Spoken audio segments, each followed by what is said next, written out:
I'm Susan. We're going to be doing a resistance routine that's been specifically designed for cancer survivors. That means you will have already have checked with your medical team to be certain that doing resistance exercise is appropriate for you. Some of the things that we need to watch out for, or you need to watch out for, are if you have a port or a catheter, that you don't use resistance on that side. You can perform the movement, you can go through the range of movement, but don't use resistance. If you've had lymph nodes removed, you're not going to take a resistance band or resistance tubing and wrap it around the extremity. That's definitely a no-no.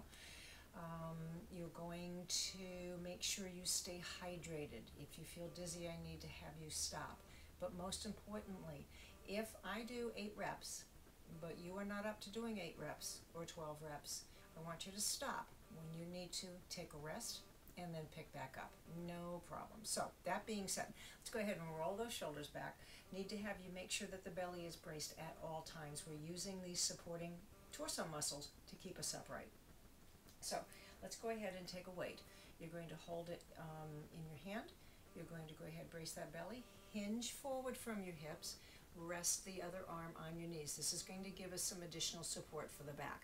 I want you to inhale, raise that arm up, pause it at the top, slowly lower. Again, inhale, raise at the top, slowly lower. Of course, you're raising at the top. Anyway, inhale and lift, exhale to lower. So we're pulling the shoulder blade toward the spine. You're still keeping the shoulders depressed. You're pulling them down toward the your rear pockets. So we'll do one more on this side, and we're performing the motion slowly. Okay, both hands on knees. Go ahead, sit right back up. Transfer the weight to the other side.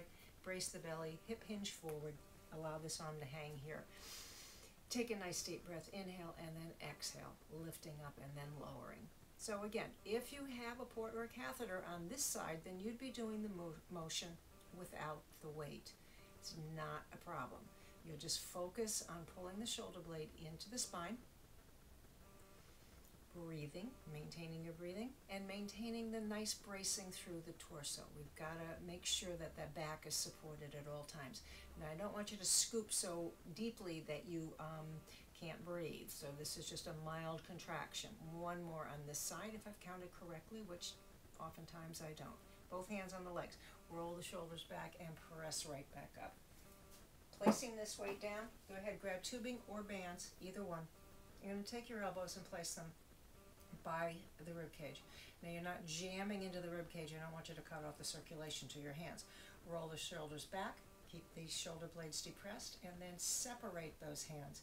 As you separate, you're pulling the shoulder blades in toward the spine. So we're just working the trap muscles, the lower part of the trap. Inhaling and then exhaling. Give me a very slight pause as you pull the tubing or the band as far as you possibly can. Does not need to go far. Work within only a comfortable range of motion for you. One other thing to watch for, that you don't get into the turkey vulture chin. Basically that means leading with your head.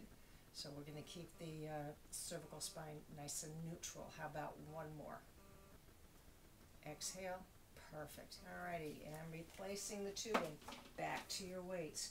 One weight in either hand, rolling the shoulders back, reset, rebrace that belly, get that pelvic floor raised, and then we're just doing 8 very slow shrugs with a very slight pause at the top of the motion.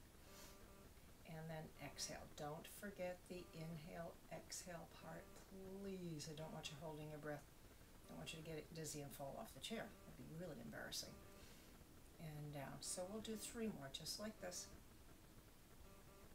So you're raising and lowering with control. One more right here. Super. Okay, so open the hands out, bring the hands toward the shoulders, pause at the top, slowly lower. So I want you to think about slowly controlling, slowly moving with great control as we perform this bicep curl. So we're focusing on the muscle in the front of the arm. At the top of the motion, you're going to pause slightly, then slowly lower down. How about 2 more of these? As you do this, pull the shoulder blades in toward the spine so we can keep the chest open. One more. and slowly lower. That was great. Okay, so after you do these exercises, you need to stretch. So pull one arm in front, add a head turn here. So we're stretching the upper back and the shoulder. And you want to hold each of your stretches anywhere between 10 and 20 seconds while breathing. One more breath on this side. Great. Okay, let's go to the other side. So we've got this arm in front. You're going to turn your head. Look over that shoulder. Nice controlled breathing. Inhale. And exhale.